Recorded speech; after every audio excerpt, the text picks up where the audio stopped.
Welcome to the Football Show on PLZ Soccer. I'm Peter Martin. Rough, Lee McCullock and Allison McConnell are here with me. And here's what's coming up on today's show. Steve Clarke insists there's still work to be done, but admits finally being able to celebrate with the Scotland fans was a highlight for his players. Nice night for the supporters to say thank you to the team. Nice night for the team and the staff to thank the supporters. So that part of the night was pretty good. Ryan Jack believes Scotland can use the failure of the last Euros to spur them on in Germany next summer. We never went as well as we wanted it to go, so hopefully that will stand us in good stead. Zander Clark is desperate to impress for Hearts with the hope of being included in Scotland's 23-man squad for Euro 2024. Obviously it's down to himself now to go back to club level and try and put out performances that keep the manager thinking that and all should be it. Derek Adams looks set to be appointed Ross County manager for a third time, with the ex-Morecambe boss in line to replace Malky Mackay. Yeah, that's just a few of the things we'll be talking about. We'll also be discussing a new manager in the Scottish Premiership. We'll be looking at the pots that Scotland are involved in as well, and we'll be talking cup final tickets as well. That's all in the news. 3-3 draw is how it finished. Our campaign is over. It was a great one. What did you make of the game, first of all, Ruffy? The game itself, obviously, we'll touch on later on with Stevie Clarke. I think there was some bits of the game that could have been tidied up. I thought the goals we lost were pretty poor. But at the end of the day, it was all about celebrating the night, and for the players, the manager, supporters, it was a great end to the campaign. I'm just glad it wasn't at the start. Yeah, absolutely. And again, we'll talk about that as well, Ruffy. It's a good point you make. Strange atmosphere. Yeah, I thought it was odd. I thought it was quite a bemusing night. I think Scotland in a very unusual position, knowing that they'd qualified before getting into the game, a celebration of the campaign in effect. But yeah, I think there's a number of the guys that started last night that might not make the squad, or certainly maybe on the periphery of the squad if they do go. And I think some of the goals conceded were just very cheap. Yeah, I mean, that's the thing about it. You've got that element, where most of the time when you were playing for Scotland, it meant something. You were battling to try and get there and maybe just missed out. This time around, it's unusual. Norway are out of it. They're playing for a bit of pride, and we're just... Scotland's already qualified. Yeah. I know it can be a little bit of an anticlimax. I thought they showed good character to come from behind twice in the game, but as everybody's in agreement, I think the goals that lost were terrible, like really, really bad. And you score 3 goals at home, you expect to win the game, but it wasn't to be.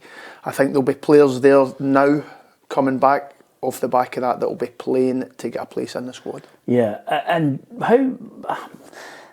He's not going to look at just one game. I mean, he did mention after the match that he's going to be looking at everybody in their domestic football and what they're doing, going all the way up to Germany. I said to him prior to the match that he has a reputation for being a tremendously loyal manager. So all this talk of trying to influence some Newcastle players to play for Scotland, I can't see that happening. And I get the sense from him he just wants the players who have done the business for him, as long as they're still playing well. Tried and tested, I think he'll go for. He is loyal. And the ones that he trusts, that's who I see going on the plane. It's just the squad getting cut for 26 to 23 makes it really, really difficult. I think as a nation we'd all like to see Ben Dokes there. That would be like the wild card. But he needs to go on a run of games for Liverpool if he's going to have any chance. So I think that's why Steve's been a little bit intelligent by saying he'll be watching everybody week on week to see how their form is getting into that campaign. So it's places are definitely up for grabs. Yeah, it was a strange night. Not only the atmosphere, but the way the goals came about. Disappointing. I think the manager after the match was trying to hide his disappointment at the way they lost those goals. Nice night for the supporters to say thank you to the team. Nice night for the team and the staff to thank the supporters. So that part of the night was pretty good. For now, I go away. I'll probably spend the next couple of days just recovering, taking a bit of time to myself. After that, I'll probably look back at the 2 games, Georgia and Norway, see what I could have done better, see what the players could have done better. And then I'll get myself ready for a trip to Hamburg, which is great because we're in the draw. It's something that everyone can look forward to next summer. He does smile, Ruffy, and he does like a laugh. Well, but the one thing that would probably have angered him is over the 2 games, he will have known that there are 4 or 5 players that maybe he would have had as first team picks right away that were not at his disposal. Well, you're talking about Robertson and Tierney. You know, I think they're 2 massive players for us. I think the disappointment will be, I know he's hiding it there, the success of this campaign was the first 4 games. You know, and we were coming out and we were throwing stats out there. 13 games on the run, we haven't been beat. We're winning games now. We've got clean sheets.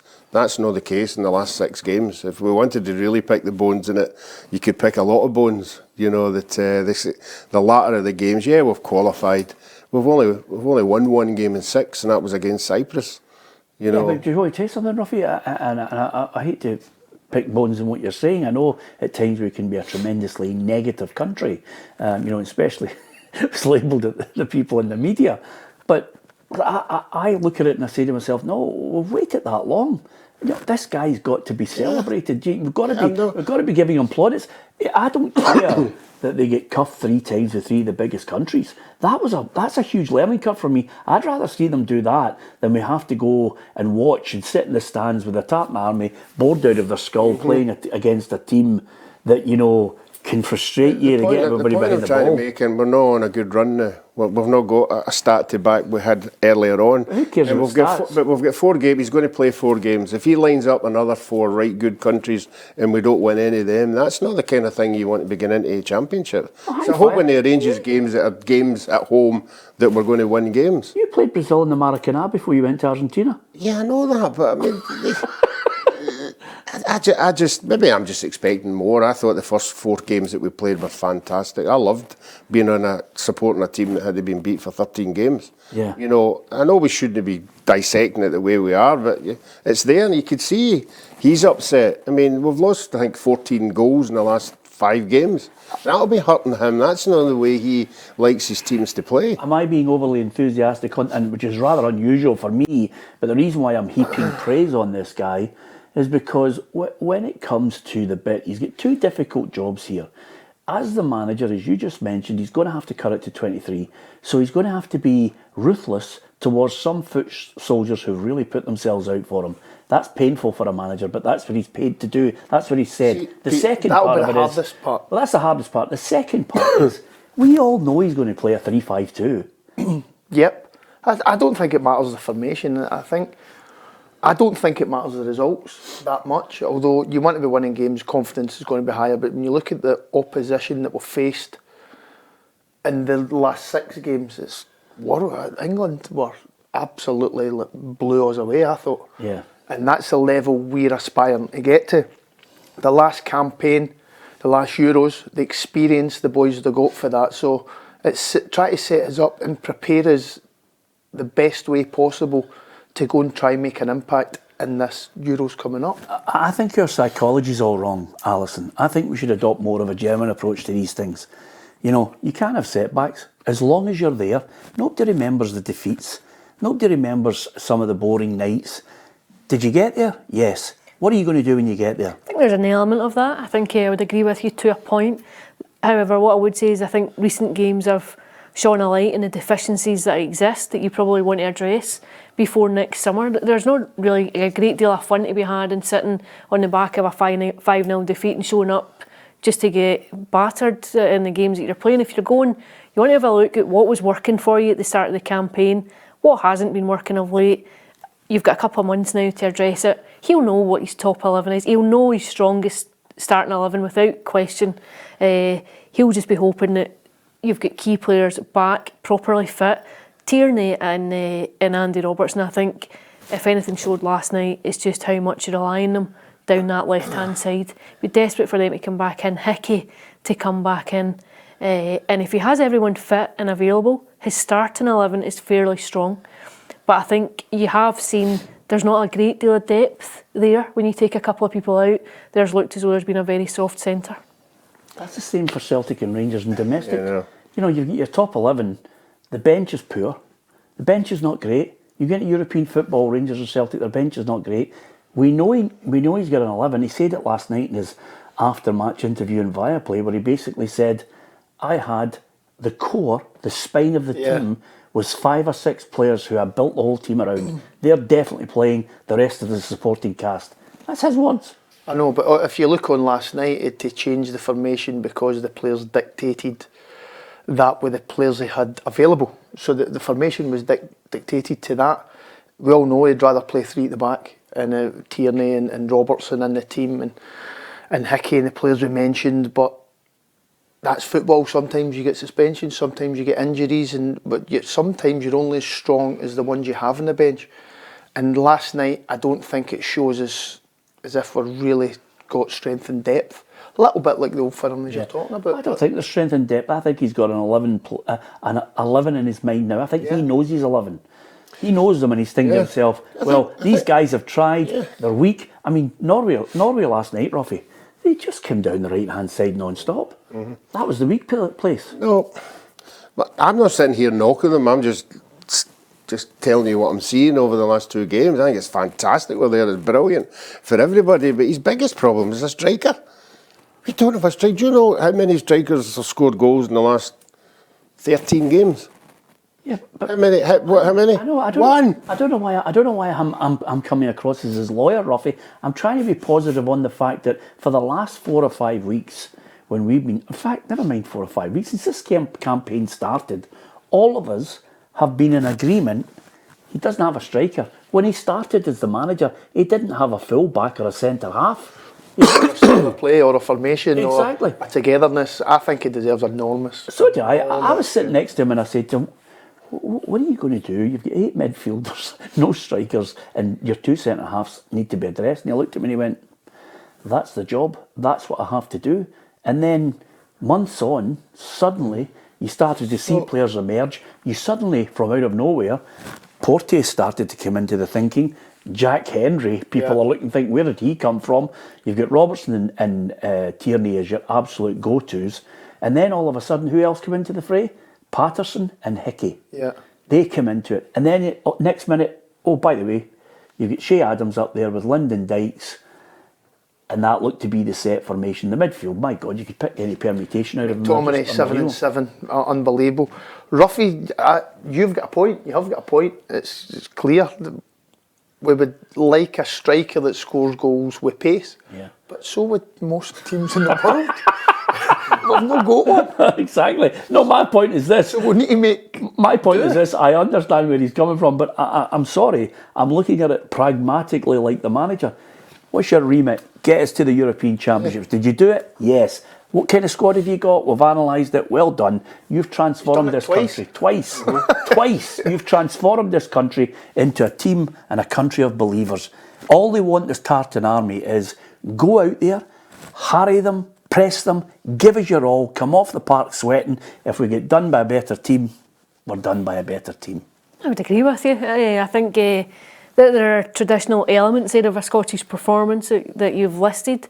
But I do think that you've got a bit of time now to prepare. You've got a bit of time to analyse what hasn't worked so well, which is more important than looking at the things that went well. You know what was successful, and you know the criteria that got the campaign up and running to such a positive start, which I think that momentum proved to be crucial in terms of the qualification process. But did you think they were going to beat Spain? No, not a chance. Not a chance. The Spain and the Norway game are the 2 games that have got us to Germany.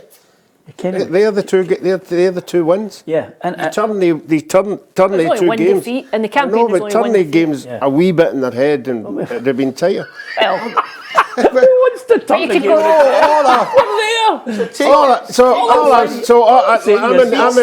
I'm in agreement.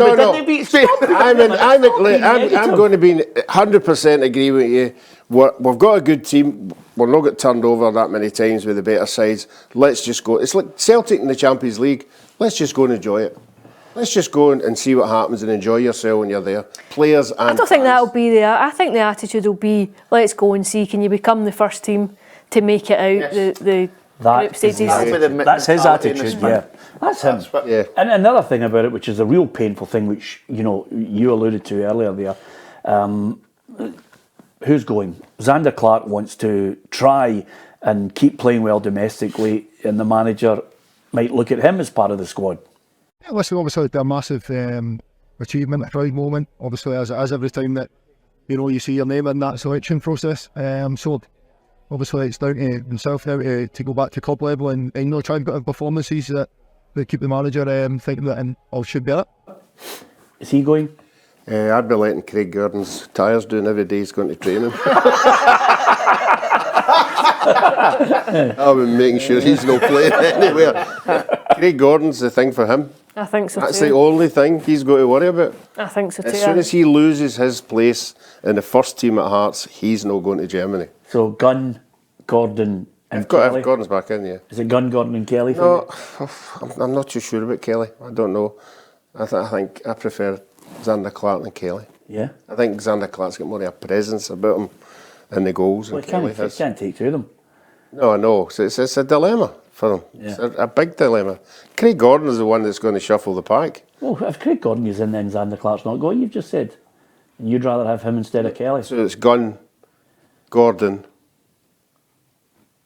And Clarke. and Clark. Yeah. Yeah. Lee? Who'd be a manager, eh? I think it's right. It's whether Craig Gordon gets back to full fitness and then he can't just go and play 3-4 games and then expect to be on the plane for me. He's got to be showing the same form Yeah. that he had before the injury. Right. And I know they're contradicting myself by saying if Zander Clark's not playing, he can't go. But the manager being the manager will take him because he's loyal and he's the third goalkeeper. I also think he'll be loyal to Craig Gordon too for his part. He'll be playing. Oh, he's got to be playing at a level. Especially if you've been out for a year, more than a year. He's got to prove his fitness as well. 10 games or something, 8-10 games. He's on track to be back in the next month or so. He's on track to be back for the turn of the year, so you'd expect after he came out the winter break that it would be viable to see Craig Gordon back and up and playing, which gives you 4 strong wins, 5 Lee strong could wins tell us before the World better Cup. as an assistant manager with a manager. How do you come to that decision? What is the mindset how of? to- When do you think decide for him- when to play him? Form comes into probably the biggest thing for me. So if Zander Clark keeps playing consistently as he has He's got to been, go. He's got to go. Yeah. Okay, we'll wait and see whether Craig Gordon gets back to any level of fitness and, of course, over and above that, whether he can force himself into the number 1 jersey for Hearts and for Scotland. Of course, I think the real incentive for everyone, as Alison mentioned there, was they want to do something. It's not just about going there to make up the numbers. Ryan Jack reckons this squad can use the failure of the last Euro campaign to maybe put things right this time around. Yeah, look, I think you'd be touching on their experience. I think everyone had the experience of the last tournament, and as I touched on, we probably never went as well as we wanted to go. So hopefully that'll stand us in good stead for whatever we think went wrong in that tournament. Hopefully the experience and what we've all had, back to your staff and the players, hopefully that will stand us in good stead moving forward for the next tournament. Well, if there are lessons to be learned, then, all well and good. I understand where you're coming from. We didn't lose the last 2 games, and we still showed those fighting qualities to get back into it. I think the reason why Steve Clarke wasn't laughing at half-time or at full-time was just, the way we lost some goals. I think when you look at the squad, if you could get everybody without injuries, and sometimes that really does curtail you, but if he gets the strongest starting 11 that he already has in an envelope in his desk right now, I'm just hoping, that we can go there and take it one stage further, because that really would be legendary status for them down through the years when you think about it. The strongest starting 11 is no conceding any goals last night. That they conceded. And I think, listening to Ryan Jack there, that the experience from the last Euros is massive. Getting into, obviously, a new one, a fresh one.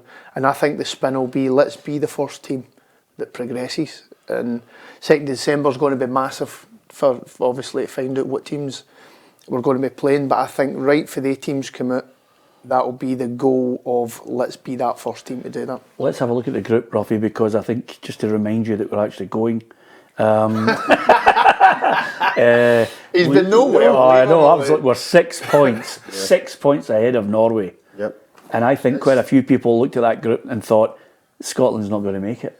Well, that's what I said. The first half of this competition was successful, but that's got us to where we are going there. You know, I think we picked up, was it 12 points or something like that out of the first 4 games, which was absolutely fantastic. And see, after we beat Spain, I know you're going to go into this in a wee minute. See when we beat Spain and we beat Norway, and if we continued like that, we were going to be in pot 1. You know, because of the failure of the last 4 games, we're in pot 3. You know, that's where we went to where we are now. That's the point I'm making. Well, let's have a look at the pots now, because you're putting me on a downer and doing my head in. I wish you hadn't come in today, Ruffy. Germany, Portugal, France, Spain, Belgium and England. Pot 2, Hungary, Turkey, Denmark, Albania, Romania and Austria. And then Scotland with Slovakia, the Netherlands, Serbia, Croatia and Italy. And then Slovenia, Czech Republic, Switzerland, the playoff winner in A, playoff winner B and playoff winner C. Now, Ali, with all due respect... Don't come to me in this one. Don't come to me. With all due respect, it was tough whatever. I think it's good that we're not coming up against the Netherlands, Croatia and Italy. Yeah, I think pot 3 and pot 2 are both, you know, there's much of a much almost in there. In fact, if you got Albania, would you be overly, you know, you might be quite pleased if you to come out with it against Albania. Pot 1, I think it would have been lovely to have been seeded in there and know that you're avoiding those teams at that point. But I think it's so long. I know you go back to the last European Championships and qualifying through the back door, but it's been so long since Scotland qualified for a major tournament like this on the back of a successful campaign where there has been an air of optimism around the team, a belief around the national side. Hampden's been sold out, packed games, a genuine belief and a togetherness that you can sense between the support and the squad. So I think they go into the tournament on the back of that feel-good factor. The atmosphere around the team is good. It's what you can do now and where you can take it. Here's the stats, Ruffy. Talk us through it then. Games played 8, 5 wins, 2 draws, 1 defeat, 17 goals. Goals conceded 8. How can that be bad? That's why I did it. Scott McTominay, 7 goals. It's no bad. I just think it could be better. I really do. I think we could be beating Georgia. We should be beating Norway at home. That's 6 points. That's many points it is. I just think we're better than that. And we proved it in the first half of the games. Well, listen, I mean, at the end of the day, I think, you know, looking at the whole thing pragmatically, I think we get there, we win the match, we fulfil the remit, which is, by the way, Steve, we've hired you, we've extended your contract because we're happy we got to the last one. Yeah. Can you get us to the next one? Brilliant. Away you go. The pride in the country that follows a football team, I think the confidence, the atmosphere that Allison was touching on, there's just a feel-good factor about the full country towards the football team now, and it's not always been like that. If you go back to your Bertie Vogts days, which was horrendous. Yes. Steve Clarke has been absolutely brilliant, and he's got to go down as one of the best Scotland managers ever, I think. Well, high praise indeed, Alison. Yeah, I think he definitely deserves a lot of praise. I think anyone who's taken Scotland to 2 tournaments on the back of a 20-odd year wilderness from major competition is doing something right. I hear what you're saying, Ruffy. I understand the element that the opening half of the campaign wasn't, the second half wasn't as strong as the first half. I think you'd have to qualify it by saying Scotland don't have many genuine world-class players or players in that bracket. You take out Andy Robertson and you take out Kieran Tierney, Scotland are going to be considerably weaker, and I think that's what recent games have shown. When you take them out, you're exposed. There's a level of vulnerability down that side, as you saw repeatedly last night. All the incursions that were coming down that flank and the ball coming in. So I think you have to qualify it by saying we don't necessarily have the depth to cope without when you lose your best players. But when you get to Germany next summer, I think there will be a belief that Scotland can go and make an impact on the tournament. I think if the 4s were given us in an envelope, we could pick 8 of the 11. Well, I'll give you... barring injuries. I'll give you 11 right now and then tweak it if you can. Okay. Right? See, just get back to the Group 1 a wee bit, you're saying you're happy in Group 3. Yeah. See, Group 2. Yeah. They all won their group. Yeah, so Every one of them won their group. We're just saying we're happy to be in group. I would have to say, if you, Netherlands are there, I know, but- Italy's there. but you- They're there because they never qualified. I have to say though, see if someone had said to you at the start of the campaign, here's the group, predict how it'll play out, I would probably have had Scotland in third. yeah, of course. But the point you're making, Ruffy, is a point that probably your attitude to it at the moment. Listen, everybody's entitled to their opinion. Your attitude is Steve Clarke's. Steve Clarke's gone in after the Georgia game and thought, I'm not happy with that, you know. Yeah. And he's looked at it and he's thought, okay, I'll compliment the way we fought back, which is fine. The second one there, you can tell by his face last night after the game, he wanted to win that one as well. He wanted the 6 points from the last 2 games. He didn't get them, but he's there. So it's his own standards as well, saying, I wanted to be... I mean, when we were all asking him prior to the game about the pots, he went, listen, if it's pot 2 or pot 3, we'll just take what comes, we're there, you know? Biggest thing, they're there. But the 6 points he would have wanted, he'd beaten himself up, like as Ruffy said, he would have That'll wanted be his those 6 standards. points. Yeah. And the standards that he's driven throughout the team, throughout the campaign. It's the start, unbelievable. You have got a point as well, but I just think it's so hard to sustain that level of performance and points through the full campaign, knowing you're going to get injuries and suspensions. And I think that's where the expectation levels for me in my head drop a little bit and say, Spain, unbelievable team. We beat them. Yeah. And a one-off, right? Perfect. But are we as good as them at sustaining result after result? No, we're not. Yeah. Because they've got better strength. I think one of the points of last night too is that when you concede that goal, you concede a goal after 3 minutes on a night when you know that you've qualified, when you know that you've not got your best team in the park. It'd be quite easy just to say, well, it doesn't really matter. You know, there's no great effect. I think it says a lot about the mentality within the team that you come back twice from behind, get yourself in front, and I think that third goal was sloppy as well, the El Yunusi one. I think you'll be so irked at the fact you've twice come back to get yourself level, you've gone on to win it, and then you give it away cheaply at the death. I think that'll annoy him, but I do think it says something about the mentality within the squad. It's maybe not always been there. It's not always been there in Scotland teams across the last couple of decades. Yeah, I'm looking here, and I'm just going to tell you this, and this is how close... We came close when we played France, right? Now, Ferguson, McCulloch, McFadden, Graham Alexander, David Weir, Hartley, Darren Fletcher, Craig Gordon, Scott Brown, Alan Hutton and Steve McManus. I don't even think Hutton was getting a regular game. The one man who was regularly playing in England over a long sustained period of our wilderness years, we only had one who was playing down south regularly. It was Darren Fletcher. Yeah. Right? So you had only one player down there. Now it's a role reversal. Of the 20 players that are Stonewall certainties, you're possibly talking 1 or 2 players are playing in the Scottish Premiership. They're all playing down south, which is for our benefit. It's to our benefit. Yep. You know what I mean? So we've got a better squad to call on. If you're talking about the 11, I think, unless Gordon somehow just comes out of left field, I like Craig Gordon as a goalkeeper. Yeah. I think he's top drawer. But you're looking at Gunn. For me, it's Hickey, and then it's Robertson. Your 3 that he's going to play in the centre, I think he might look at Porteous, McKenna, Tierney. He might put that Jack Henry in. This is what you guys can jump in with. The middle 3 pick themselves. It's a Stonewall certainty that McGinn, McGregor and McTominay are going to be there. And then you're looking at Adams, Dykes are a permutation. Now, if you want to chip in and say somebody else won't be there, that for me is what his strongest 11 is. It's hard to argue with that. It's maybe Jack Henry in instead of McKenna. Don't know, but I think you've got the nucleus of the squad there. That's his strongest 11, isn't it? Yeah. It's just when you go on top of that. And I agree with you, we haven't got a goal scorer, Ruffy. I mean, when we beat Spain, McTominay scored both goals. Can we not find anybody for Newcastle? It's funny. They don't got one. Alison, I did ask him,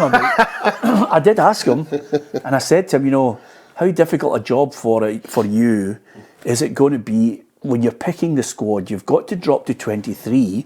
Peter, see that 23? It's actually, if you count Robertson and Tierney, it's another 2 of that that's going to be out. Because they're not affecting it now. Of all the group that you had last night, you're adding another 2 onto that are going to get binned. Yeah, absolutely. But the point I was going to make to Ali was, I said to him about the difficulty as a manager is, as well as being extremely loyal, is there a chance, is it imperative for you as a manager to not only pick the players in form, but is it imperative to start looking at some players who potentially could play for Scotland who haven't been involved? And he just brushed it off. He said, no, that's a media campaign. That's got nothing to do with me. He says that is media driven and there's no substance to it.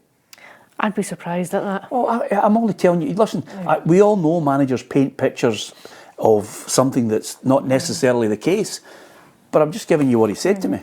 I think, to be honest, I think now it's very difficult for somebody to come in and work their way into a manager's plans, because I think the groundwork's been done. I think he knows the spine of his side already. He knows what his strongest starting 11 is. I wouldn't have any question about that. I think you may get one coming from left field, like a Doak, if he, should he start to emerge into the Liverpool team, if we see a bit more of him, he might. I think it's unlikely, but I think that's possibly your left field. I think it would be very, very unusual now for something like that to happen, whereas you've got a player who you realise has Is Doak a midfielder or a striker?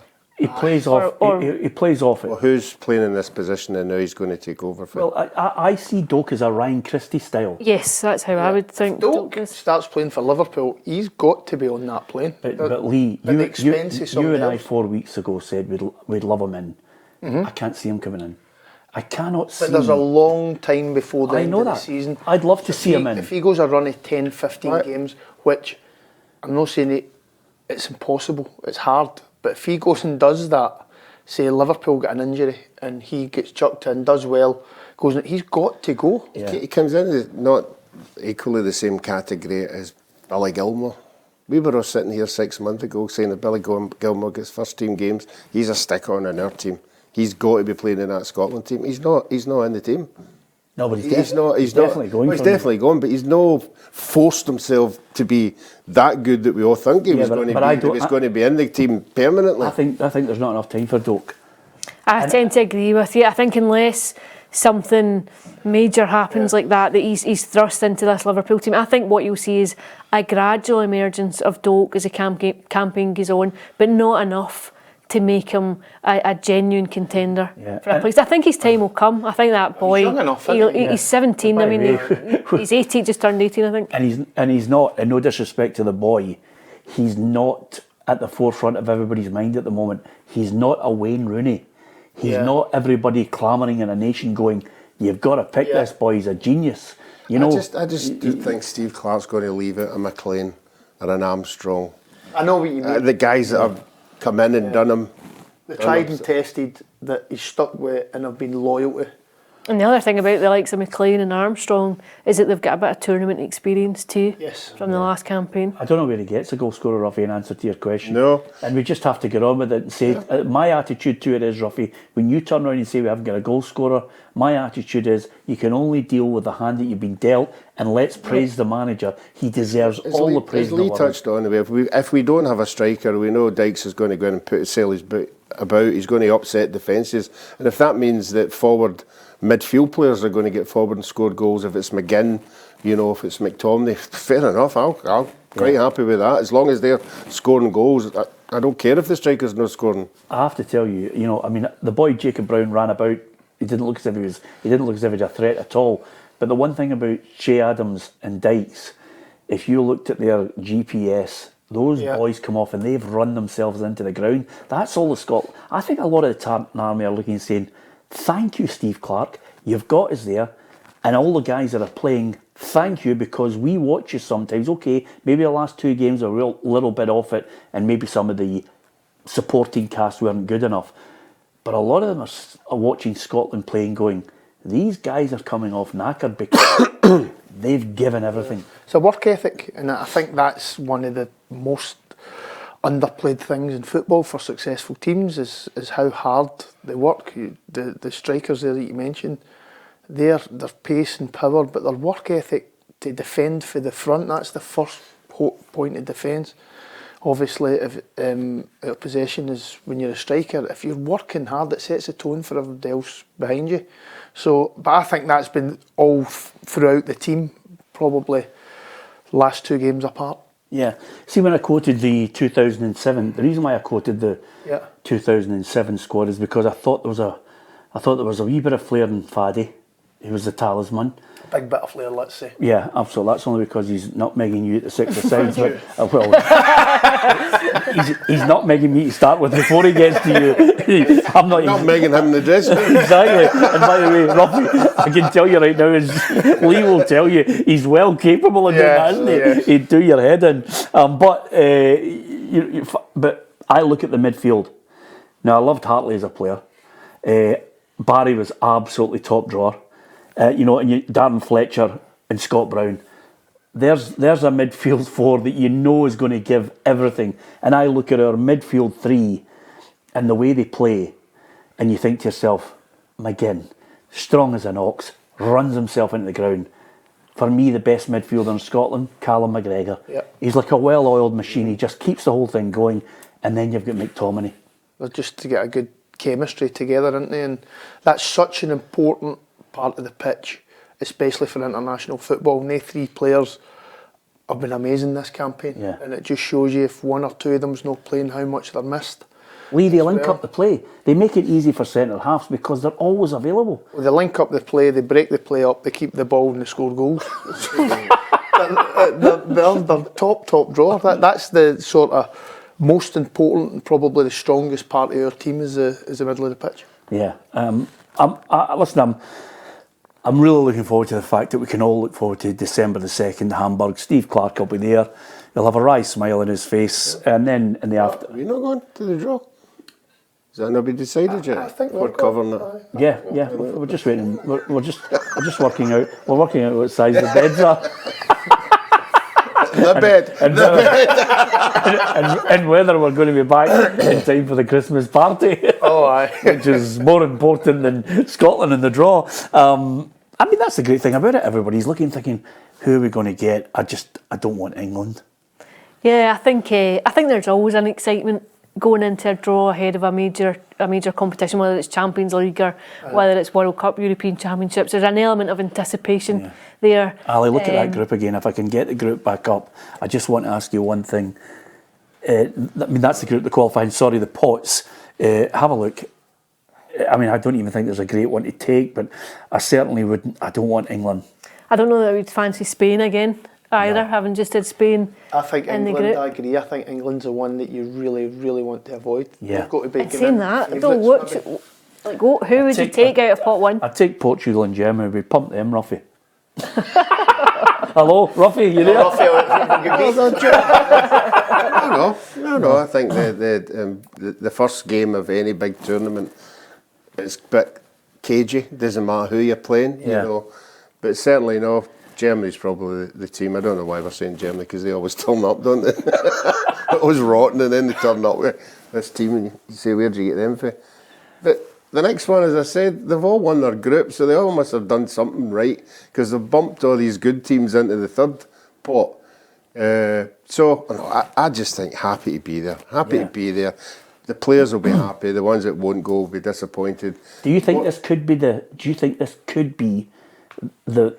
time when we're finally going to get out of a group? Wouldn't it be great, Ruffy, in your own lifetime to say there's a Scotland team? Because Lee won't be aware of this, Ruffy, and it's only, maybe even Allison won't be aware of this. I'm just giving you a generational thing here, Ali, but I genuinely... calm down. I sat in the SDV studios in 78 and the draw was coming up, and all of a sudden they beamed in Sean Connery as the sort of a pundit, and the draw getting made, and his exact words were, I can't do a Sean Connery accent. I really want I know, I wanted to.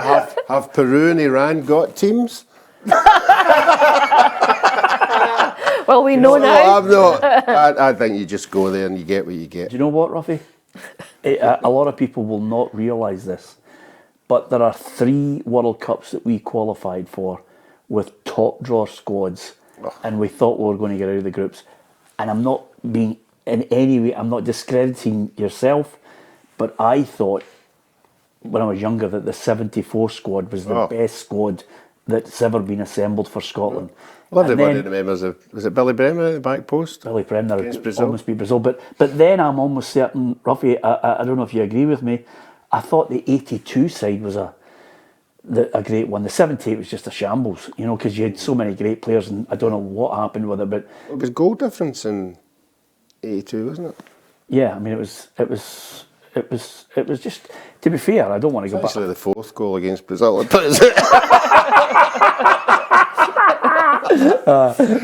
other thing that Lee doesn't know about, and this is, he's rubbing. I've got a photo in the house of that Zico free kick. I'm going to bring it in. I'm going to bring it in and let I want to you see see the the fault. footage. No, Can you get it on What was the YouTube? fault? you can. What's the fault? The ball just stood there like stookies, you know, as he bent it round. Yeah, that's not the real issue though, and this is where we love. This is the real issue. I'm just giving you the benefit because you two probably weren't born, right? And we were all sitting there watching it on our telly with only in fact there was 4 channels, right? I think Channel 4 had just come on, right? So it's 4 channels, and you had to get up and push the button to change the channel, Lee, right? So I'm painting the picture, right? So we're all sitting there, all the family, and we're all filled with hope because we've got a right good side, right? It's 1982, Yeah. and we're thinking, okay, Brazil's Brazil, but the way the whole campaign's gone, we've beaten New Zealand 5-2, and now we're ready to play Russia. Now at that point, if we beat Russia, we're through. The ball's going through. Willie Miller and Alan Hansen run into each other, right? The guy runs away, Shengelia, and he's one-on-one with the keeper. Now my attitude... What were you saying at the telly? Now, I'm sitting at the telly and I'm shouting at the keeper who didn't goals for Scotland. I'll tell you about him in a minute, right? I'm just saying, take him out. Take Shengelia out because he's coming up to the goals one-on-one. Take him out. Take the red card for your country and we might just lift ourselves 10 of us, win the game against Russia and go through. What does he do? No. That's Right, and Shengelia goes round him, pops it into My the thought net. is once they've banged into each other and he's broke through, there's nobody else near him. There's nobody going to get him. I'm going to, what would people be saying to their telly? If I can run in it and dive and take him out, what happens if I miss him? What happens if he goes out the road? Yeah. He's Just through, take innit? him out. Take the hit, take the red card. Take the red card, save the country the blush. Lots of But you people... look at the other side of that, you come out, take the red card. That's what I'm remembering. For nobody remembers Hansen and Miller. See, before you're on a hiding to nothing. See, after that, you are on a hiding to nothing no matter what you do. See, there are 4 goals, it's your fault. Let me tell you something. Soonest scores to equalise, it's 2-2. It finished 2-2. Right. Soonest equalises for us. I'm going Do you to know what I watch mean? this tonight. You've got to watch it. It's unbelievable, you know. And of course, you know, the Did anyone say to you? A short thing to that is my mate Kingy, who we all know is big football guy. Took him to the Peter's Sportsman's dinner, and he's in all the Celtic players and all that thing. And then next minute, Willie Miller appears. Goes, there's Willie Miller going to introduce me to him. I said, Kingy, I'll introduce you to him as long as you don't today and stupid. Don't say anything like that, you know. He goes, no, I'll be all right. So I goes there and I goes, Willie, could I introduce you to my pal Kingy? And he goes, have you bumped into Alan Hansen recently? Oh dear. And I have to say, and I apologise for this. For the benefit of our younger viewers, please go on YouTube and see the calibre of player that we had playing for us. And Steve Clarke would have absolutely died for a Steve Archibald now, wouldn't he, Ruffy? God, aye. Eh? Can you imagine a God, Steve Archibald? Steve Archibald. You know? And Charlie Nicholas. yeah. And by the way, can I just say one thing before we move on? Full marks to John McGinn. 18 goals. Yep. 18 goals, Lee. I mean, there's only 4 in front of him now. Yeah, tremendous. He's been brilliant. This campaign and the last campaign. His performances worked great. Goals set up, goals scored. The way he plays, he's playing with a complete pride and playing for his country, like the rest of the team that has been playing probably apart for the last 2 games. Yeah. Could he get to the magic 30? Oh, it's a good shout, Ruffy, isn't it? Do you know He's what? taking the penalties. He's taking penalties as well. Dick Kenny didn't take too many penalties, did he? What's Kenny on? Kenny was 30 with Dennis Law. So, I think he could get there, Ruffy. Yeah. What age before is the end of his McGinn? career. 28, 29 maybe? So you think get a good... I mean, it's feasible, isn't it, Ruffy? Yep. I mean, I really do think For a he season.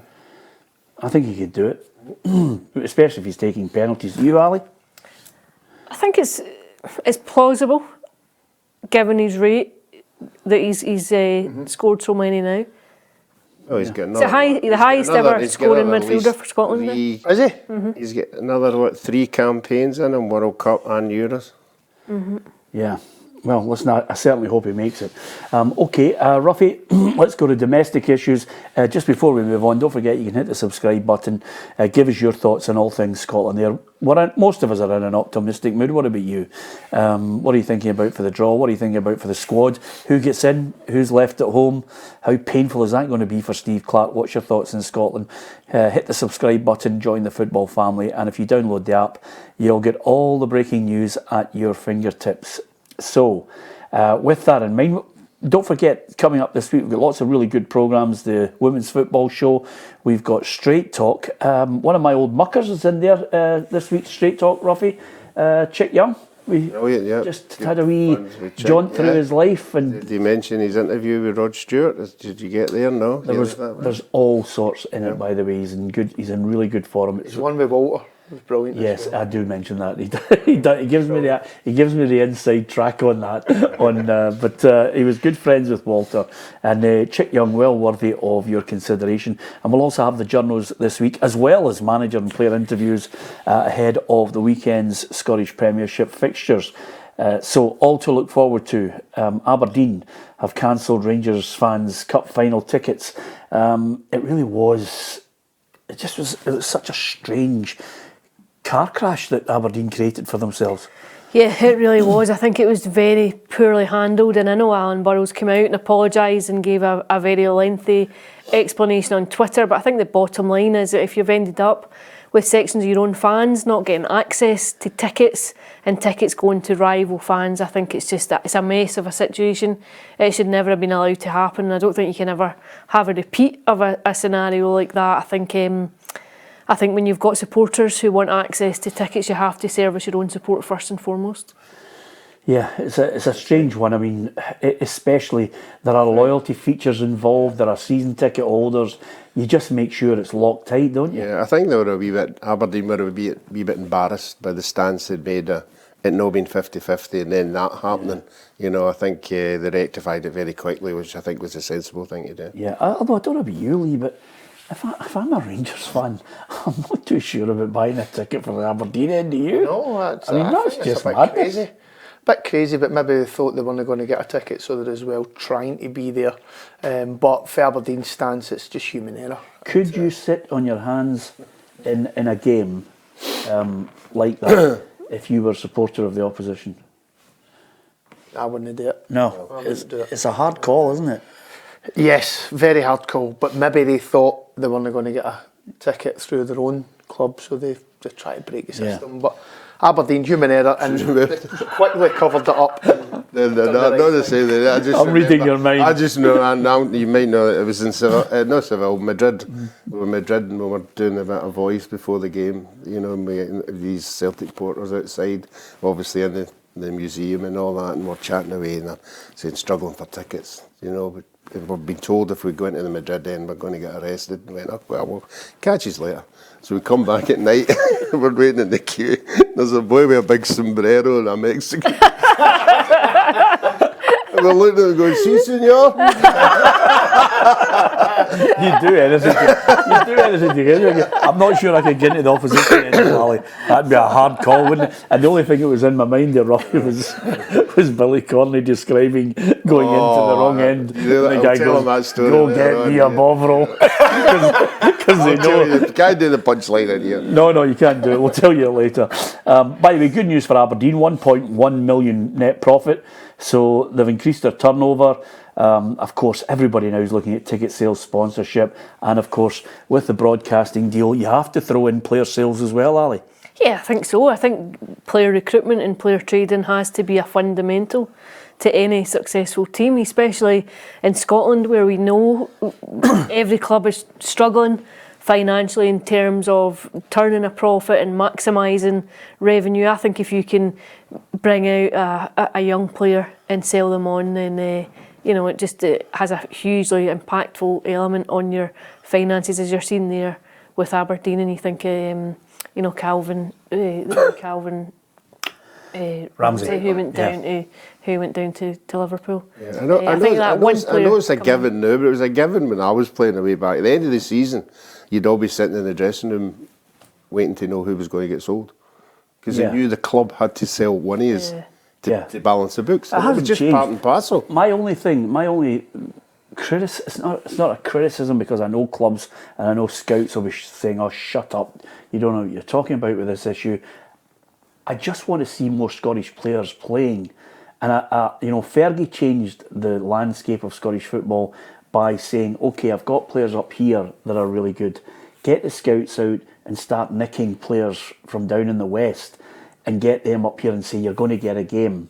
And I'd like to see more Scottish clubs look and say, right, we're going to stick with some of the Scottish players. We're going to recruit from within here as well. I agree. And we can sell them on. I think everybody's wanting to see more Scottish players come through and make an impact in the first team or get sold on to make the club money.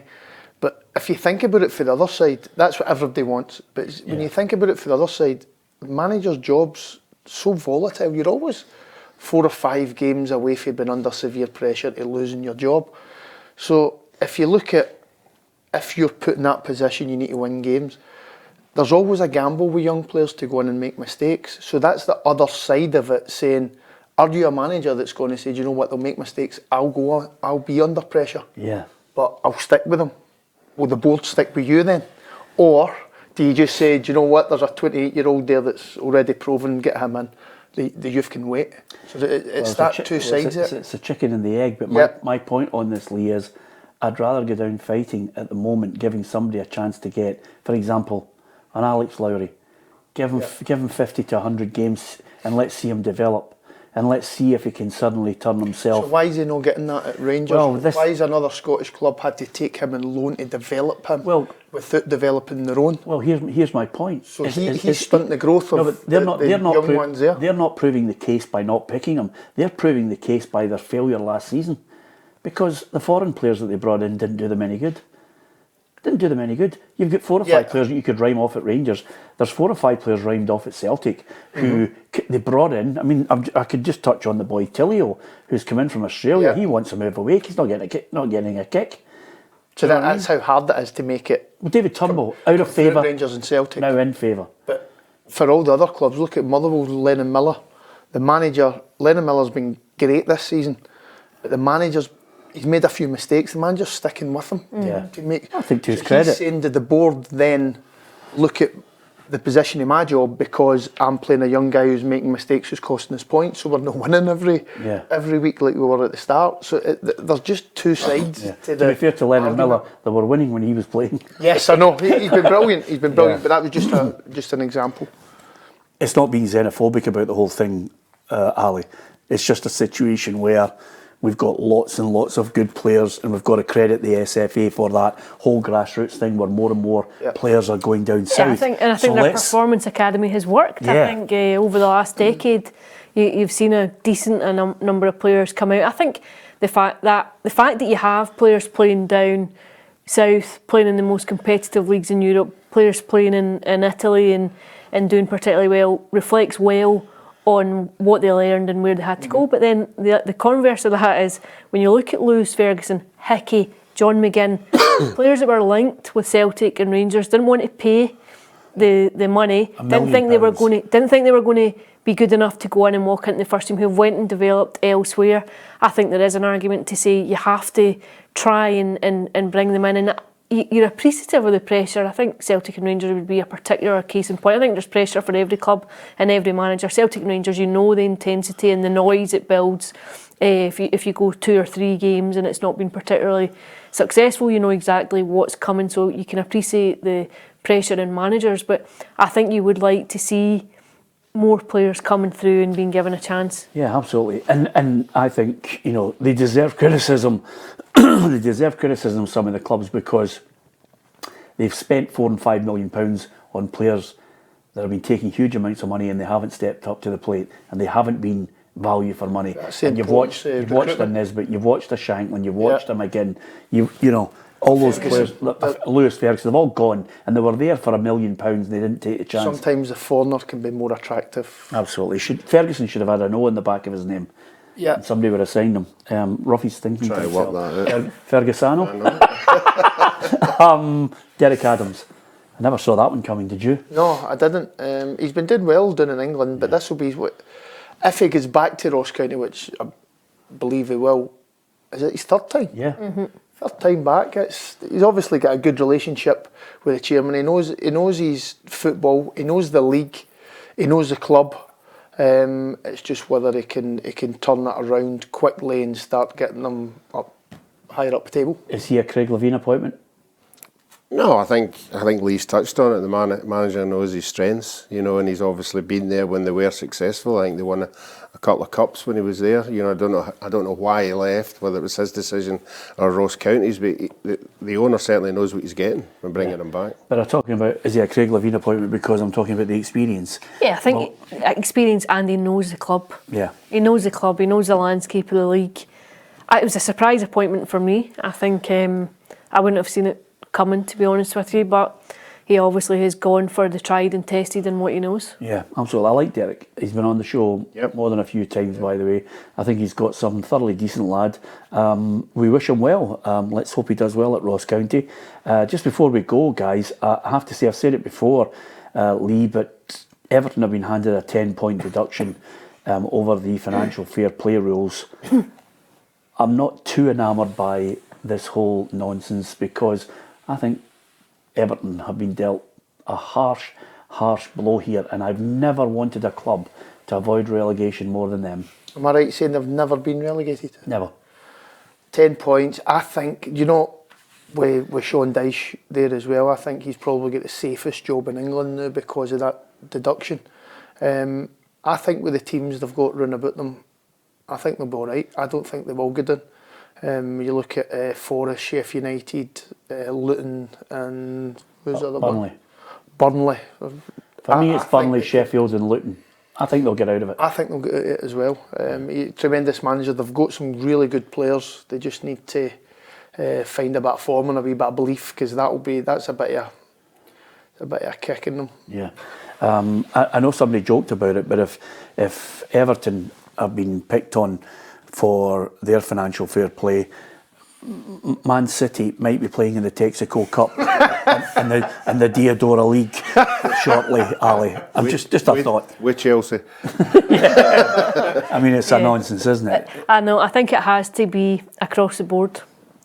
Yeah, absolutely. That's a full stop there and no further elaboration from Alison. Absolutely fantastic. As she's huckled away to explain her comments to the English Premier League.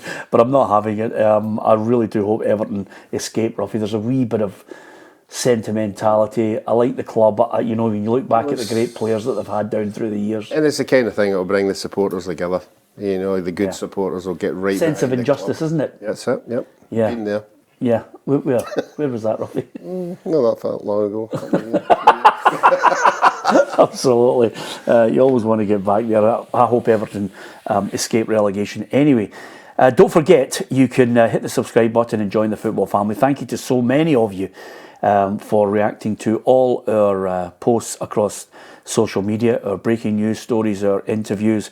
Hopefully you're enjoying the variety and the content, not only the football show, but we've got some really special things coming up for you as we head into the festive period that I'm absolutely certain you will enjoy them. And over and above that, we've got the women's football show. We've got straight talk, one-to-one interviews that I think you're going to enjoy from not only football legends, but entertainment, wee bit of politics thrown in there as well. Just the type of topics to get you angry. And over and above that, we've got the journos. That's a great format for a programme. 4 journalists just sitting, fighting each other. It's like a scene from Family Guy as we just punch each other non-stop. Anyway, hopefully you'll embrace our content, and if you get a chance, download the PLZ Soccer app in Google Play and in the App Store. From Ruffy, from Lee, Alison and myself, Peter Martin, thank you for watching and listening.